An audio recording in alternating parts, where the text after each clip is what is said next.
En este día tengo el privilegio de dirigirme a ustedes y darles el tema de lineamientos técnicos para la prevención y control de rabia.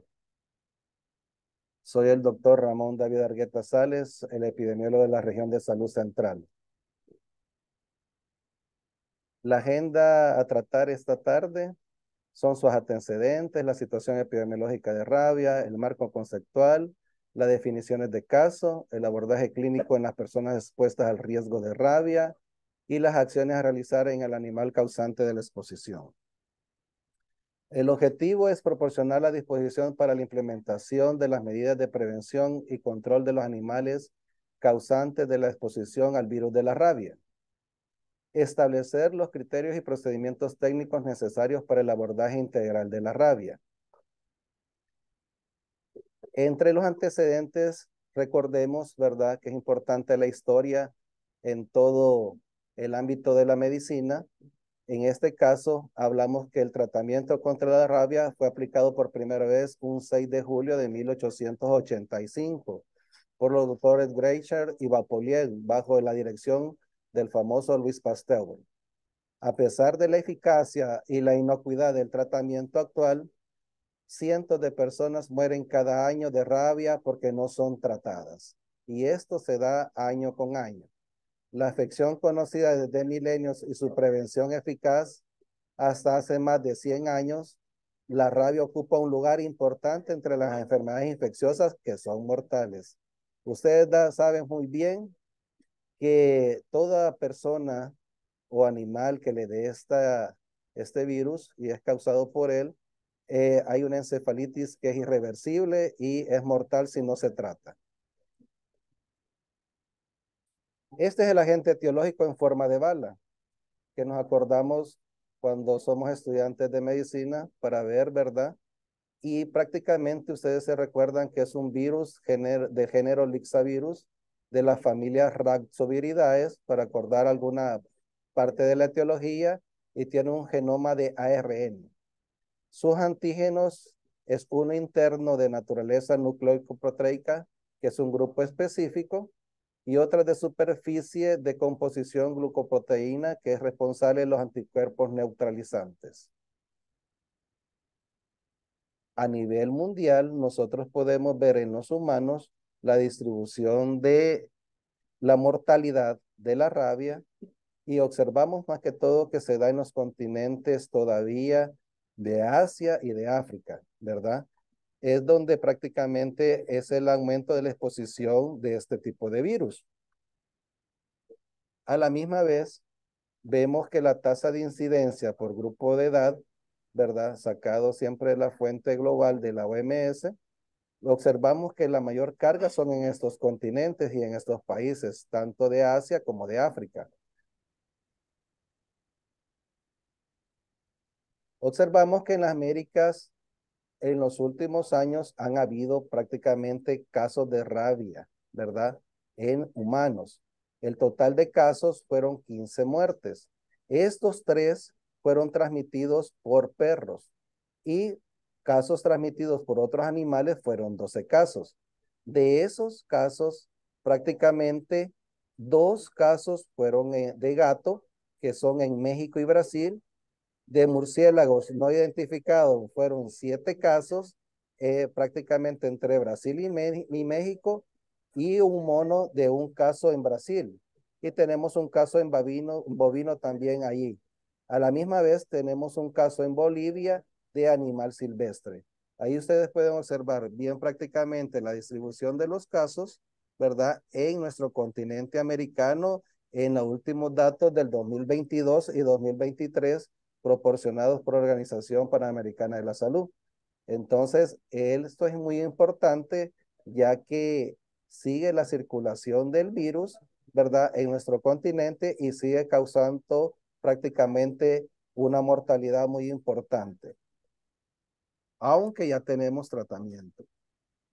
Estos son prácticamente los casos de rabia humana en El Salvador. Estos son los datos estadísticos. Y el último caso fue en Usulután en el 2008, ¿verdad?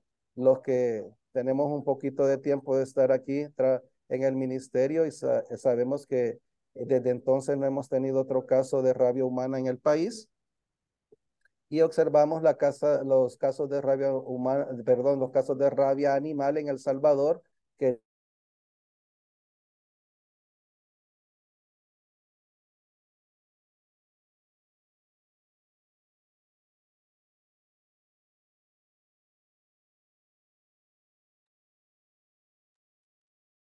ahora observamos prácticamente la distribución, ¿verdad? A nivel de prácticamente el murciélago, los tipos de rabia que nos interesa. Observamos prácticamente que en América el virus Lixovirus, ¿verdad?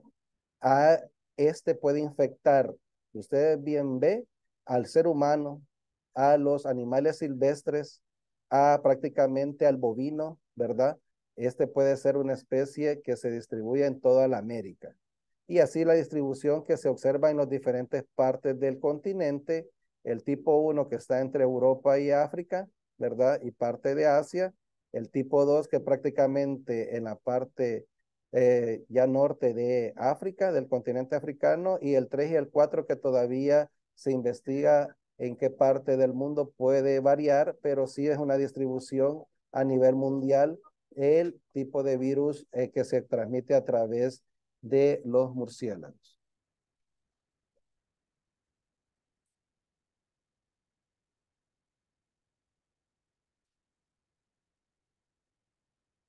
Permítanos que,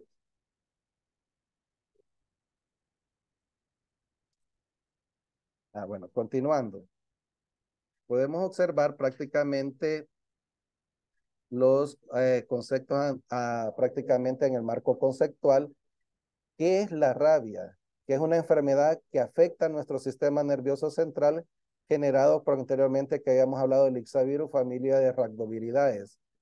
Sabemos que es letal, causando una encefalitis un 100%. Sabemos que la forma de exposición es a través de la saliva del animal rabioso, saturado de virus que se introduce por mordedura o rasguño, y solo se conoce con certeza el periodo de transmisibilidad en el huésped de animales para perros y gatos, y suele ser entre 3 a 10 días antes de que aparezcan los signos clínicos y duración durante toda la enfermedad. Prácticamente tenemos que todos los mamíferos son susceptibles a esta, y los reservorios y vectores importantes se encuentran prácticamente, ustedes miran ahí, los caninos salvajes y domésticos, como los perros, los zorros, los coyotes, los lobos, los chacales, además de las mofetas, mapaches, y así no se diga de los gatos. Los vampiros y los murciélagos frugívoros e insectívoros, y también otros como los conejos, ¿verdad? Que hay que poner atención, las ardillas, las ratas, ¿verdad? Los ratones y las zarigüeñas se infectan, aunque es muy rara que se dé, pero se puede dar y hay que tener mucha atención.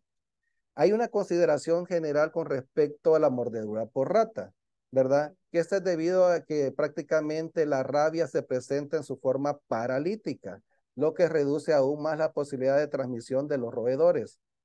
Y prácticamente hay una excepción y hay que ponerle mucha atención, que en circunstancias especiales, como mordeduras de animales de laboratorio no cuidados con el virus rábico que cae, ¿verdad? Prácticamente tenemos que tener mucho cuidado prácticamente para cuando estemos haciendo nuestra anamnesis y preguntar adecuadamente el animal que muerde. Sabemos que todo mamífero prácticamente es reservorio y vector y hay que vacunar y colocar suero, pero vamos a verlo más adelante. Vamos a definir rápidamente cuando usted está sospechando de rabia humana. Es persona de cualquier edad, de cualquier sexo, que puede presentar cefalea, fiebre, dolor radial en los sitios de agresión, angustia, parestesia, la hidrofobia, la aerofobia, la fotofobia, la cialorrea, el delirio, las convulsiones y la muerte con o sin antecedentes claros de una mordedura, de una lamedura o de rasguño de animal transmisor de rabia. Tenemos mucho tiempo en nuestro sistema debido a las múltiples acciones, ¿verdad?, que se han hecho en salud de ver un caso en ser humano. Desde el 2018 no se observa, pero tenemos que poner atención en siempre una anamnesis adecuada, un examen físico adecuado.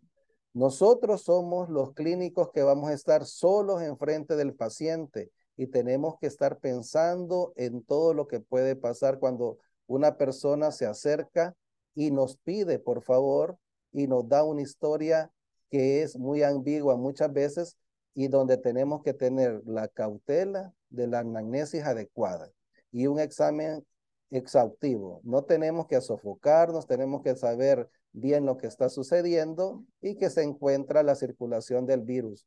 Pero tenemos que tener la delicadeza de preguntar adecuadamente las personas si ha tenido exposición o no a algún animal de los que anteriormente hemos dicho. De ahí usted mira muy bien ahí el caso confirmado de rabia humana, que usted tiene que, ya se hace ya post-mortem prácticamente a observar los corpúsculos de Negri, ¿verdad? Utilizando la técnica de inmunofluorescencia y la prueba biológica. Prácticamente nos darán la confirmación los forenses. Ahora, ¿hay casos sospechosos de rabia en perro y gato? Claro que sí, y presentan la sintomatología de excitación, agresividad, retraimiento, conducta anormal, ladridos, tonos. Bueno, ustedes miran que mucha gente dice que el perro está loco, ¿verdad? En la calle, así se expresa la gente, y que lo más seguro que ese perro tiene rabia, ¿verdad? Y entonces observan que diferentes sintomatologías en el animal, como también presenta hidrofobia, caída de mandíbula, está desorientado, ¿verdad? Pupilas ya dilatadas, un apetito extravagante, una excitación genital, la salivación. Si usted observa, ese perro es rabioso, usted está en la calle y le ve la saliva, prácticamente se puede localizar y podemos decir qué es lo que está padeciendo. Independientemente, un dato muy importante, del estado vacunal del animal, ¿verdad? Se coloca. Ahora, caso sospechoso de rabia en bovinos, ¿verdad? Nosotros tenemos, gracias a Dios, mucha ganado en diferentes zonas del país y tenemos que tener cuidado también con esto, ¿verdad? Y apoyarnos muchas veces también del Ministerio de Agronomía y Ganadería, del MAC, ¿verdad? Con sus iniciales, para poder hacer también un apoyo en estos diagnósticos cuando nos lleguen a consultar los ganaderos o las personas que tienen ganado a las unidades de salud en el área de saneamiento o médica, qué es lo que está sucediendo con sus animales y orientarlos adecuadamente. Y ahí usted mira que en el ganado, en el bovino, es el que se presenta él deprimido, ¿verdad? Se aleja del rebaño, está ansioso, no se alimenta, no bebe agua, tiene hidrofobia, deja de rumiar. Y aquí todo lo demás que ustedes pueden leer ahí, pero lo importante aquí es que muchas veces los ganaderos piensan que tienen alguna semilla trabada en los animales a nivel de la garganta, ¿verdad? Y ellos meten la mano, ¿verdad? Sin protección y sin nada, y acordémonos que ellos tratan de buscar, de tratarlo, de quitar esa ansiedad, de esa falta de respiración de los animales, tratando de rescatarlos y el animal muchas veces, en su mayoría, tiene síntomas de rabia. Eso es lo que nosotros hemos logrado muchas veces verificar cuando se nos ha dado algunos casos sospechosos de esto. Entonces tenemos que tener cuidado en que estas personas que tal sean expuestos sean también adecuadamente tratados. Y así continuamos con los casos sospechosos de rabia equina, ¿verdad? Siempre cualquier animal con cualquier presenta comezón, muerde, lástima, y en el sitio de la oreja hay que verlos, están excitados, son sintomatologías que presentan. Aquí el apoyo en los animales tiene que ser a un experto que es el Ministerio de Agricultura y Ganadería. Y el caso sospechoso de cerdos, ¿verdad? Aquí observamos que también cualquier edad que presenta fase de excitación, espasmo muscular, salivación, y a veces no pueden emitir ni sonidos ni coordinación. Y también tenemos en rabia, en ovejas y caprinos, en cualquier edad que presenta excitación, inquietud, mirada fija, excitación sexual, salivación y ocasiones agresividad y muerte. incoordinación también de los movimientos. Y en murciélagos tenemos, oigan bien, que es animal de cualquier edad que presenta las fases paralíticas en las alas, en las patas y en ocasiones los párpados y mandíbulas. Y este se pueden ver volando de día, impactando con las paredes o presentando muerte súbita, ¿verdad? Que es bien raro que se observe que estos animales puedan prácticamente andar de día volando. Entonces, ahí nos tiene que llamar la atención que algo está pasando con respecto a los murciélagos. Y acordémonos que son ahora animales protegidos, ¿verdad? Para que mantener el equilibrio de la equilibrio del planeta. El caso confirmado de rabia animal, entonces sería todo caso clínico en cuyo tejido cerebral observamos también lo mismo del ser humano, que son los corpúsculos de Negri, mediante siempre las pruebas de inmunofluorescencia y prueba biológica.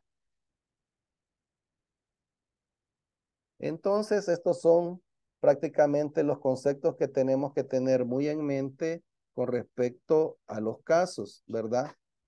Y tener en mente prácticamente en nuestro diario ser con respecto a la clínica que tenemos que dar.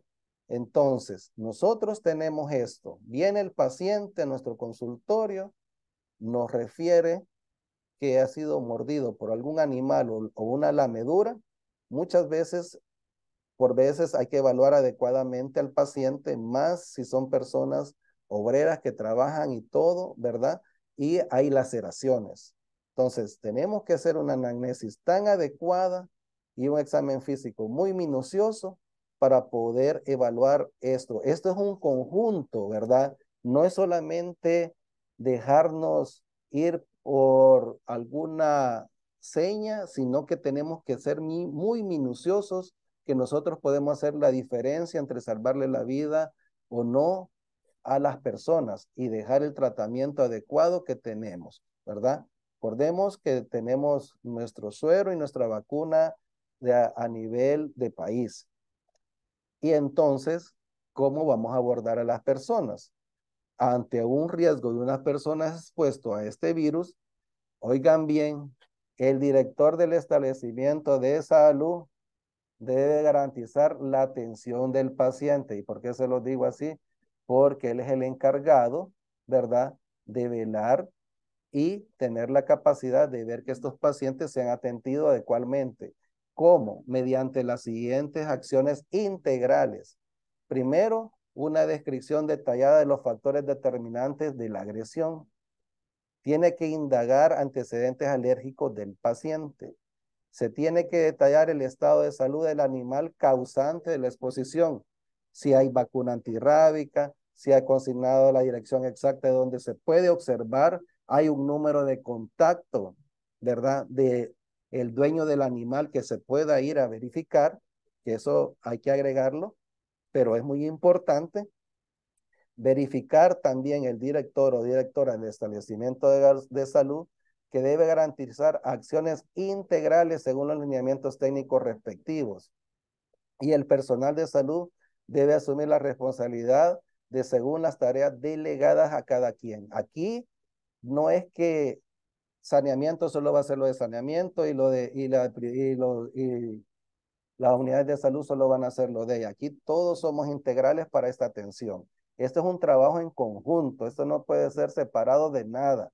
Esto es un trabajo que no me toca a mí, le toca al otro, no. Esto es un trabajo integral para todos, ¿verdad?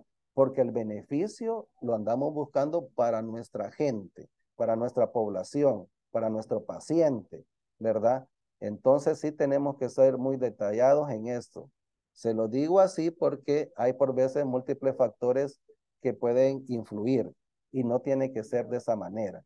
Entonces, si el director del establecimiento por X motivo no puede tener la atención, él tiene que tener personas que deleen, como les decimos nosotros, que deleen, pero que el tema lo manejen muy adecuadamente.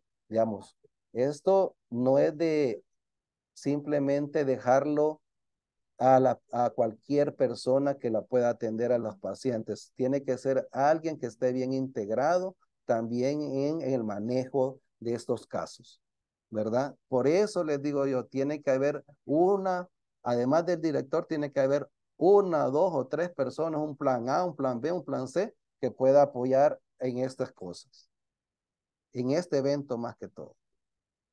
De ahí, siempre continuando con esto, se tiene que hacer una descripción detallada del accidente que ustedes ya lo conocen, pero lo repetimos porque es muy bueno refrescar estos temas. Tenemos que indagar antecedentes alérgicos del paciente. Eso es muy importante por todo el tratamiento que se da. Detallar el estado de salud del animal, la agresión y la dirección exacta, donde se puede observar y si aplica. Investigar si el animal está vacunado y detallar los factores determinantes de la atención del accidente. Algo muy importante, que también es un trabajo en conjunto, ¿verdad? Toda atención debe ser brindada en el establecimiento en que consulta. Aquí se llame Seguro Social, se llame MinSal, se tiene que brindar esa atención, ¿verdad? Si la persona es cotizante y viene a nuestro establecimiento de salud, pues hay un trabajo en conjunto muy bueno entre MinSal y Seguro Social con respecto a este tema, y yo me sumo a esa felicitación, el apoyo de de nuestros ministerios y del seguro, ¿verdad? Por ayudar a nuestros pacientes. Es muy importante de la atención que le tenemos que brindar. Primero, ¿verdad? Atenderlo, darle prácticamente atención, si fuera nuestro establecimiento de salud, que requiere en el momento, y remitirlo a nuestros amigos del Seguro Social para que continúen con el tratamiento, o viceversa, ¿verdad? Si llega el seguro, pues después remitirlo a nuestra unidad de salud para continuar también. Esto continuando, ¿verdad? Y como todos clínicos que somos, tenemos que realizar un examen físico completo. Ahí tiene que ser adecuado, ¿verdad? Y de ahí clasificación de la enfermedad, prácticamente si es leve o grave. Y esto depende de la localización, de la extensión y la profundidad de la lesión. Y todas agresiones, ustedes muy bien saben que por animal silvestre es clasificada siempre como grave. Ahí no tenemos que andar buscando qué clasificación poner, sino que prácticamente es claro los lineamientos que se dice y se clasifica como grave. Aquí vamos a las categorías prácticamente de las lesiones producidas por animales causantes de la exposición.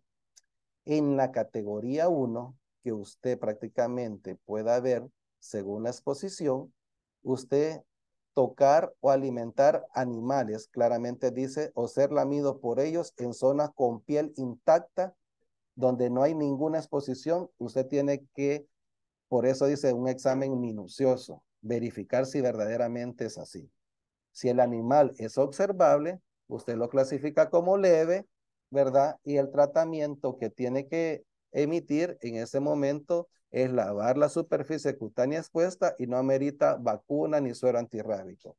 Pero si el animal no se puede observar, se clasifica siempre como leve y prácticamente lavar la superficie cutánea expuesta y no amerita ni vacuna ni suero.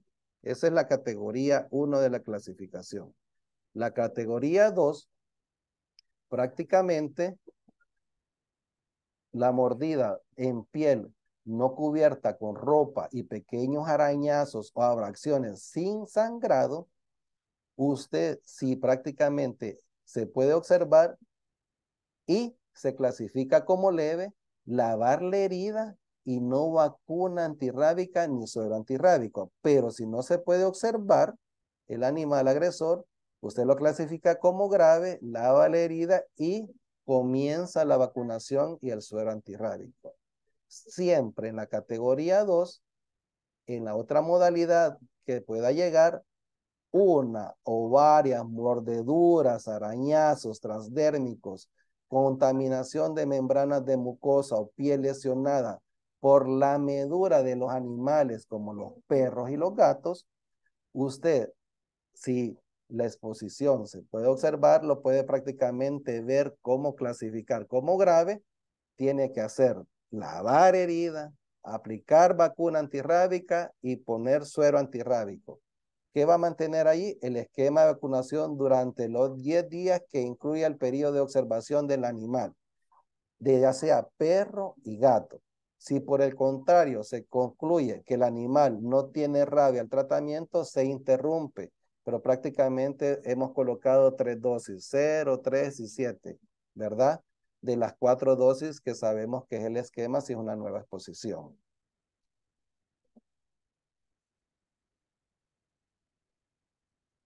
En la categoría 3, prácticamente producida por la exposición, nosotros vemos el siguiente caso.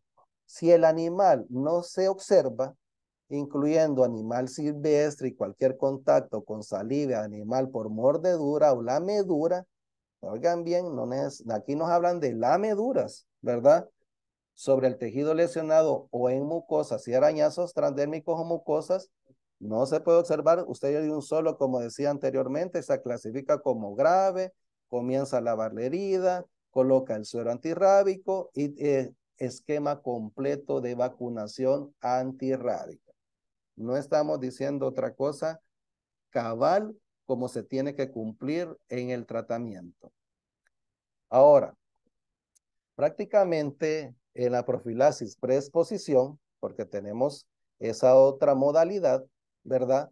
Esta se recomienda a personas que tienen riesgo continuo. ¿Quiénes somos los que tenemos riesgo continuo? Todos los trabajadores que trabajamos en el MinSal, que andan en la calle, como los promotores, prácticamente los de saneamiento ambiental, los médicos en brigadas, todos la parte del laboratorio, odontólogos, visitadores que prácticamente integran el campo, ¿verdad? Y que se hacen y que vamos a prácticamente hacer otra atención, pues todos tendríamos que optar por esta opción, ¿verdad? Y prácticamente todas las demás personas, como los veterinarios, personal militar, ¿verdad? Tienen que ser vacunados.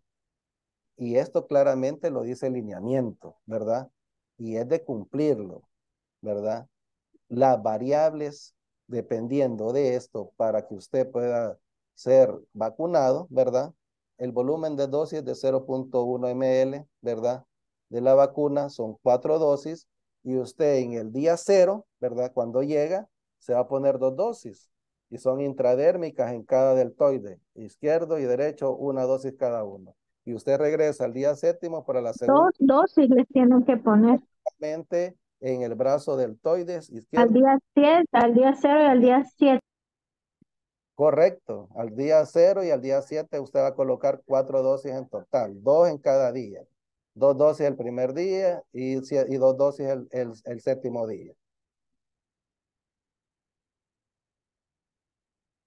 De ahí, los directores de los establecimientos deben garantizar la atención según la gravedad de la lesión de toda persona expuesta al riesgo del virus de la rabia.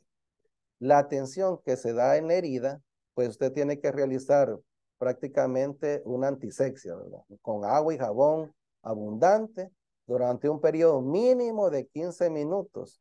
Y hay que contar el tiempo porque muchas veces llegamos y sí, pasémoslo y ya lo lavamos y todo y le echamos el jabón, vaya estuvo, ¿verdad? Aquí prácticamente el lineamiento es claro, 15 minutos mínimo.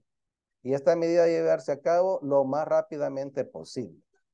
Evitar la pérdida de sangre o referir a un establecimiento de mayor complejidad de acuerdo a la mordedura, ¿verdad? Y la exposición. Tenemos que mandarlo a un segundo o un tercer nivel de atención. Aplicar en ese momento la vacuna también del TD, ¿verdad? Tétano y difteria para adultos, si no hay antecedentes de vacunación antitetánica previa, ¿verdad? De las personas. Aplicar la inmunoglobulina y referir al segundo nivel o tercero, dependiendo de la herida, ¿verdad? Si es muy extensa y si hay exposiciones óseas o de tejidos. La antibiótico-terapia, pues está indicado, oigan bien, en estos pacientes y tenemos que, por eso la anamnesis es muy importante, ¿verdad? Para poder ver si vamos a dar antibiótico-terapia o no, ¿verdad? Y aquí tenemos que ver lo siguiente. Las laceraciones son sometidas a cierre primario, heridas que requieren reparación quirúrgica, Las heridas en manos, una o ambas, o cara o área genital, fue la mordedura allí, fue la herida allí. Las heridas cercanas al tejido óseo articular, incluidas las articulaciones protésicas. Las heridas en áreas de compromiso venoso o linfático subyacente, incluidos los injertos vasculares.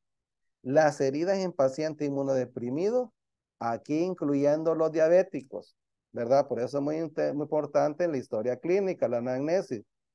¿Es diabético o no? ¿Preguntamos o no preguntamos? ¿Verdad? Ahí les dejo. Las heridas con lesión de aplastamiento asociada, heridas múltiples en sitios distales y las mordeduras con más de 8 horas de evolución. ¿Hacemos eso? 8 horas de evolución. Es que fíjese que lo mordió hace 24 horas. Ajá, ¿y le dejaste antibiótico? No. Ay, ¿qué dice el lineamiento? Mordeduras con más de 8 horas de evolución. Entonces, son indicaciones de antibiótico terapia, ¿verdad? Esto lo tenemos que tener en mente para cuando estemos en frente de nuestro paciente. Esquema del manejo con los antibióticos, ¿verdad? Prácticamente el antibiótico de elección es la amoxicilina más el ácido clavulánico. Ahí está la dosis, ¿verdad? Están las dosis prácticamente pediátricas, ¿verdad? Y se encuentran en los establecimientos de salud, ¿verdad? Y también tenemos en las unidades de salud básicas, intermedias, especializadas y la dosis a calcular. Y aquí prácticamente los antibióticos prácticamente con respecto a esquema alternativo, si al otro se pudiera prácticamente no tener. Entonces, cuando la gente con actividad contra la pasteurización multocida, nosotros tenemos que prácticamente dar el antibiótico de la doxiciclina, ¿verdad? Con dosis de adulto prácticamente de 100 miligramos vía oral 2 veces al día o dosis pediátrica en lactantes mayores de 28 días de 1 a 2 miligramos por kilo vía oral, dosis 2 veces al día, máximo 100 miligramos, ¿verdad? Entonces, ¿quién la tiene? La unidad de salud básica, intermedia y especializada. Otra alternativa tenemos para estos agentes el trimetoprim sulfa, tanto para adulto como para niño, ¿verdad? Y se encuentra en nuestras unidades de salud, al igual que tenemos la ciprofloxacina, ¿verdad? Tanto para niños como para adultos, y también la tenemos allí.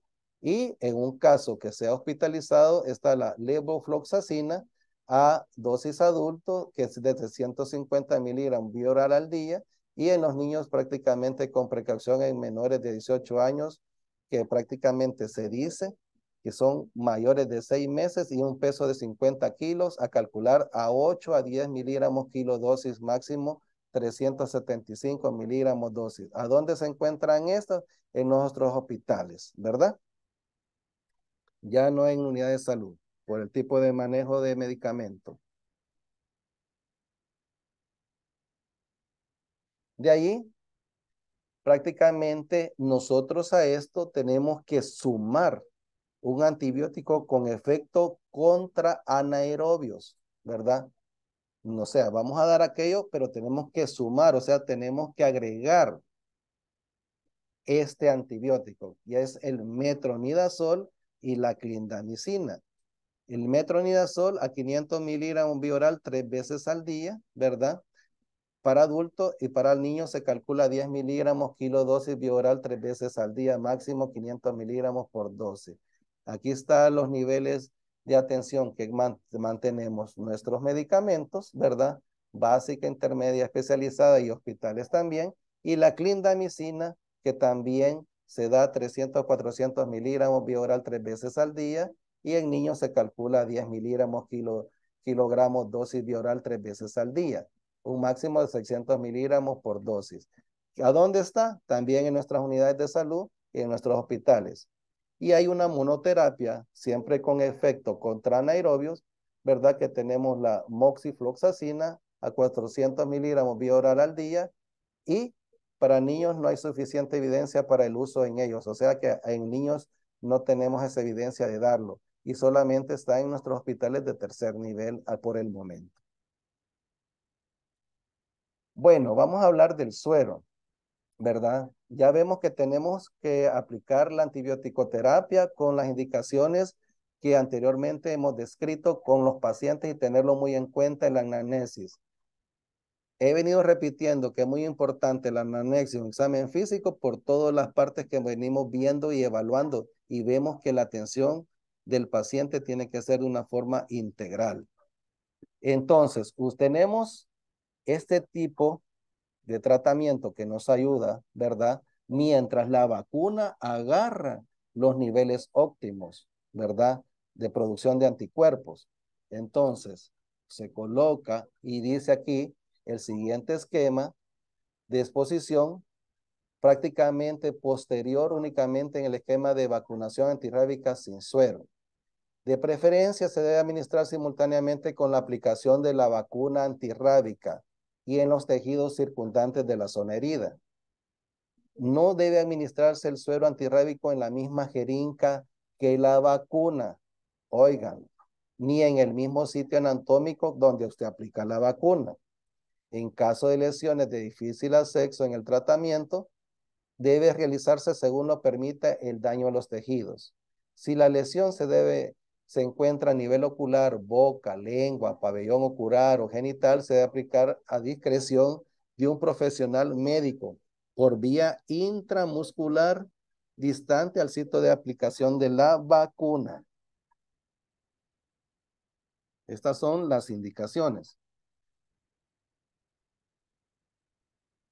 ¿A qué dosis? A 20 unidades internacionales por kilogramo de peso. Y muchas veces es importante detener el peso en kilos para poder que el médico prácticamente pueda calcular la dosis. Si no tenemos simplemente el peso en kilogramos y lo tenemos en libras, pues hacer la conversión a kilos, ¿verdad? No tenemos que tampoco poner objeción. Miren, no, en libras me lo puso, nada, haga la conversión y le va los kilogramos de la persona, ¿verdad?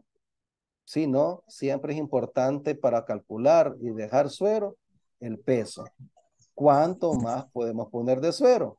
No más 15 ml. ¿Cómo viene el suero? Viene a 150 unidades internacionales en 2 ml. O sea que en un frasco usted tiene 300 unidades internacionales, ¿verdad?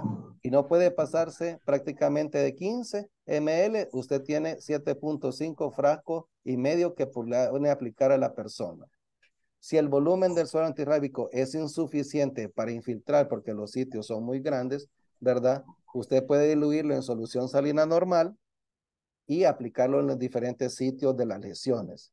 Si en el establecimiento de salud no se dispone de suero al inicio del tratamiento, el médico tratante debe iniciar el tratamiento con el esquema de vacuna antirrábica de 4 dosis. Muchas veces se hace la pregunta, doctor, no tengo suero, ¿verdad? Y hay que irlo a traer a la región, hay que conseguirlo, hay que llevarlo. Sí, pero aquí no le ponen, pero tengo vacuna, ¿qué hago? Aquí prácticamente está la respuesta. En el lineamiento claramente dice, usted inicie tratamiento para aplicar la vacuna. Se debe ir gestionar el suero antirrábico, ¿verdad? Mientras se le aplica. Esto es un caso que no tengo. El suero antirrábico puede aplicarse máximo 7 días. Después, los niveles prácticamente la vacuna de anticuerpos lo está realizando. Nunca se debe aplicar después de la tercera dosis de la vacuna, ¿verdad? Y hasta en negritos se los ponemos ahí.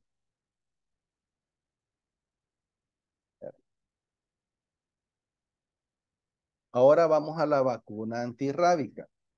Ustedes muy bien saben que ahora son 4 dosis. Hemos venido teniendo esquemas de vacunación antirrábica de diferentes aplicaciones de esquemas. Antes eran 5, antes 14, 21, ¿verdad? Ahora hemos llegado a 4 dosis, ¿verdad?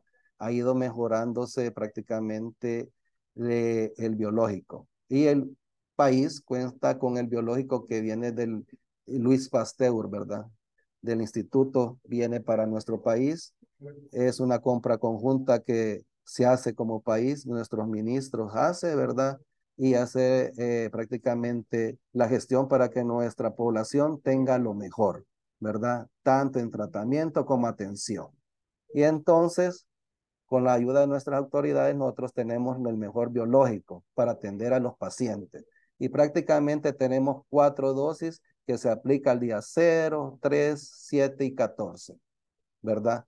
La vacuna prácticamente debe administrarse por vía intramuscular en la región del TOCDEA y en los pacientes lactantes menores de 1 año de edad debe utilizarse en la región del muslo, en la cara anterolateral del tercio medio.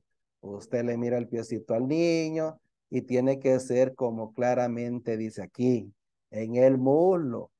Anatomía, ¿verdad? Anatomía, cara anterolateral del tercio medio, ¿verdad? Colocarlo adecuadamente. Si en el establecimiento de salud no se dispone suero, vacuna antirrábica y la lesión se clasifica como grave, oiga bien, el director del establecimiento debe gestionar el biológico según los canales para su obtención y la aplicación de la dosis indicada en las primeras 24 horas.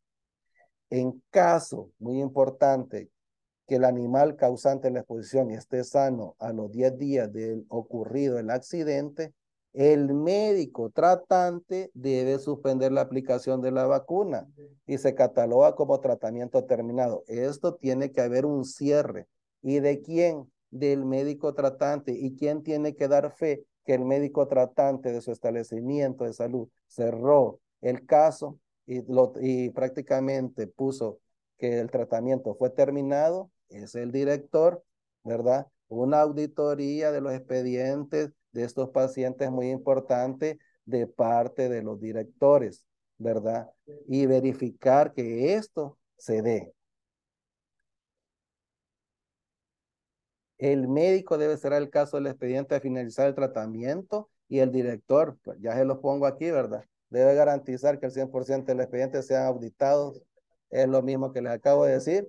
Y se debe dejar evidencia en el libro de vacunación o el expediente, ¿verdad? En caso de paciente son abandono del esquema de vacunación, se debe colocar en el expediente que ha habido evidencia de que se ha buscado, ¿verdad? No solo que enfermería le ponga ahí que la enfermera de vacuna que estuvo pendiente llamándole al paciente y ahí la dejamos y nos olvidamos de que tenemos que es un trabajo en conjunto y tenemos que hacer esta acción. No, tenemos que también nosotros como médicos poner, ¿verdad? Se realiza la búsqueda, no se, digamos, no se puede localizar o al fin se localiza y continúa con el tratamiento que ya vamos a ver y y se hicieron las coordinaciones necesarias para poder tener a nuestro paciente en tratamiento nuevamente.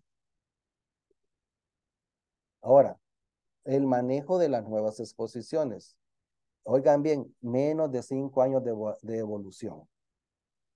Para los pacientes expuestos o respuestos que pueden documentar profilaxis pre y postvacunal completa previa y las personas que descontinuaron una serie de al menos 2 dosis de la vacuna contra la rabia, tienen que aplicar lo siguiente. No, si ya le pusimos suero, no se indica suero antirrábico porque es una sola vez en la vida. Elegir uno de los siguientes esquemas de vacunación. La administración intradérmica en un solo sitio en los días 0 y 3, donde usted lo vuelve a localizar. La administración intradérmica en cuatro sitios solo el día 0. O sea, de un solo 4 dosis, ¿verdad? Le va a aplicar. Y la administración intramuscular en un solo sitio de un vial completo de la vacuna en los días 0 y 3 también. Entonces, tenemos estas alternativas cuando pasa estas nuevas exposiciones, ¿verdad? Administrar intradérmica en un solo sitio los días 0 y 3, administración intradérmica en 4 sitios, solo el día 0 que lo localizan y consulta, y la administración intramuscular en un solo sitio por vial completo de la vacuna en los días 0 y 3 nuevamente. Ahora, ¿qué pasa con el abandono? ¿Verdad? Prácticamente aquí tenemos cuando se abandona el tratamiento. Es obligación del médico tratante documentar que se ha abandonado. Y si no se considera como abandono la interrupción del tratamiento por indicación médica, pues se toma como tratamiento terminado. Si se retrasa la administración de alguna dosis, no se debe reiniciar la vacunación, sino usted tiene que continuar la primera número de dosis recibidas. Si usted recibió el paciente una dosis, usted complementa segunda, tercera y cuarta dosis, ¿verdad? Si usted terminó solo le colocaron 2 dosis, usted completa tercera y cuarta dosis. Si usted solamente teníamos 3 dosis, completamos la cuarta dosis. ¿Qué acciones vamos a realizar en el animal causante de la exposición? ¿Verdad? Y esto es el apoyo, muchas gracias a los compañeros de saneamiento y todos, ¿verdad? Que pueden ayudarnos con esto. Que todo animal causante de la exposición, llámese perro o gato, debe observarse durante un periodo de 10 días a partir de la agresión, para la cual el inspector de salud ambiental o promotor de salud, que nos ayudan un montón en esto, ¿verdad? Muy amables por la colaboración, debe realizarse 3 visitas. La primera visita, el día posterior a la consulta, al 6º día y al 10º día. Si el animal es observado por veterinario privado, se deberá consignar en la historia clínica del paciente, anotando el nombre completo, la dirección, teléfono y número y la junta de vigilancia del veterinario, ¿verdad? Para que él nos dé fe. Y las especies silvestres, pues ya sabemos que no las podemos observar, dado que se desconoce para cada una de ellas la forma clínica de la enfermedad y principalmente el tiempo de incubación en condiciones naturales de estos animales. Ahora, si ocurre la muerte del animal, perro o gato, causante de la exposición por cualquier causa durante el periodo de observación, el establecimiento de salud, y esto yo sé que ustedes lo hacen, ¿verdad? Todos, debe remitir la cabeza, como nos dijo la doctora Villatoro de la DISAN, ¿verdad?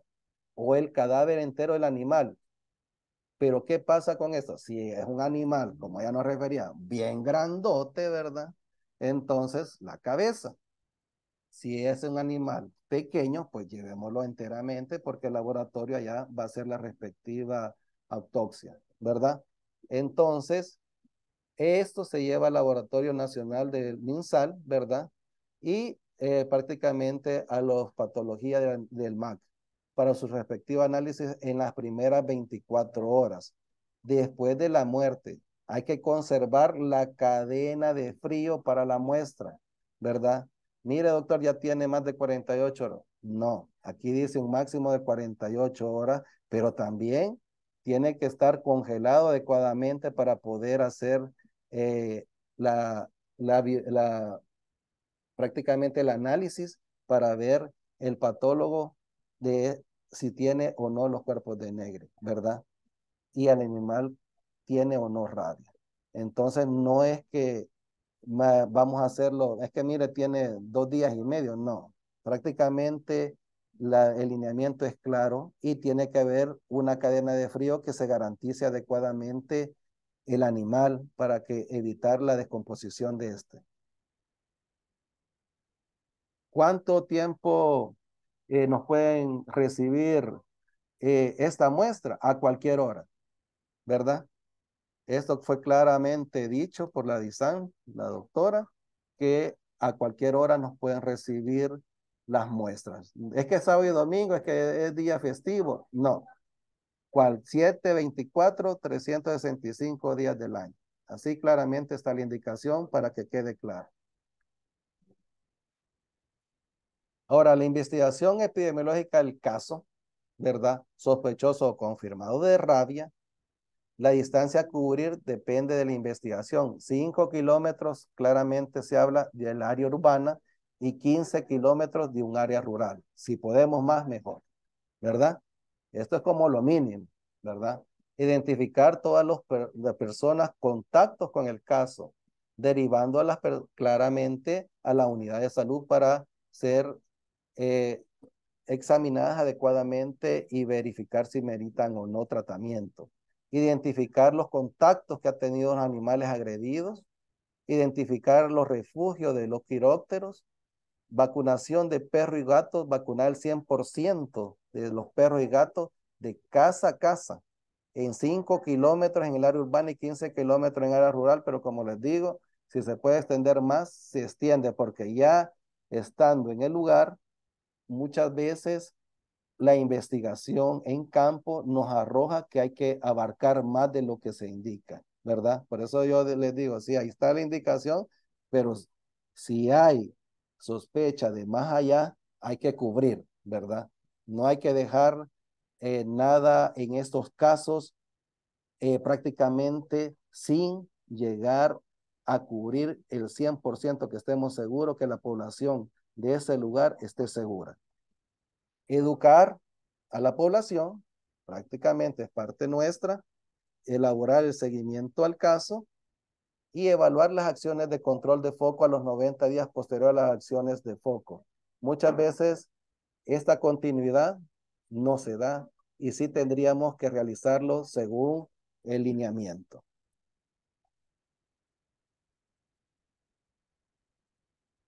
Bueno, prácticamente aquí está la ficha que se llena, ¿verdad? Y lo que se manda, ¿verdad? Con todos los datos. No hay, esto es algo muy importante para el clínico donde no hay que perderse, ¿verdad? Aquí está el llenado adecuado, que ustedes lo tienen en los lineamientos claramente en sus anexos y que se tiene que llenar adecuadamente para poder recibir el paciente y poderle dar seguimiento también al animal. Bueno, hasta aquí es mi exposición, ¿verdad? Dando la atención al primer nivel. Si tenemos prácticamente que referir a un paciente, no dudemos en realizarlo a un segundo nivel o tercer nivel de atención, ¿verdad? Tenemos que, por eso, tener en mente que esto es conjunto, esto prácticamente abarca una atención integral, ¿verdad? Tanto de la persona como del animal que tuvimos la exposición. Así que esta es hasta ahorita mi exposición. Si tienen algún comentario, con mucho gusto.